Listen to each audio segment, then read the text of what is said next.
برصغیر کے صوفیہ کرام میں شمار ہونے والے صوفیہ کرام میں سے ایک نام حضرت بابا محمد پناہ جو کسی تعارف کا محتاج نہیں۔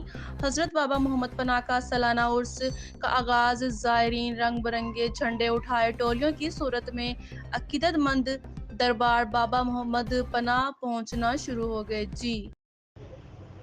جی ناظرین، سالانہ عرس بابا محمد پناہ صاحبال کے نواحی قصبہ کمیر 120 9L میں شروع۔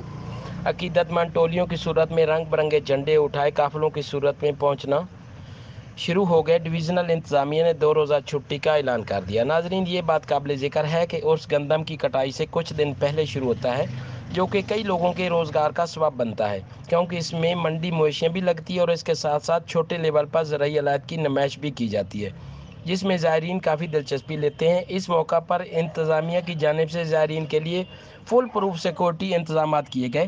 آنے والے زائرین کو سیکورٹی فراہم کرنے والے تھانہ جات، تھانہ رنگشاہ، تھانہ ڈلوریام کے SHO صاحبان نے میڈیا کو بتلایا کہ RPO صاحبال معین مسعود صاحب کے احکامات کے مطابق DPO پاک پتن نصیب اللہ خان عرس کے انتظامی امور کی خود نگرانی کر رہے ہیں۔ ناظرین، یہ بھی یاد رہے کہ یہ عرس ضلع صاحبال اور پاک پتن کے درمیان ملانے والی باؤنڈری پہ منعقد ہوتا ہے۔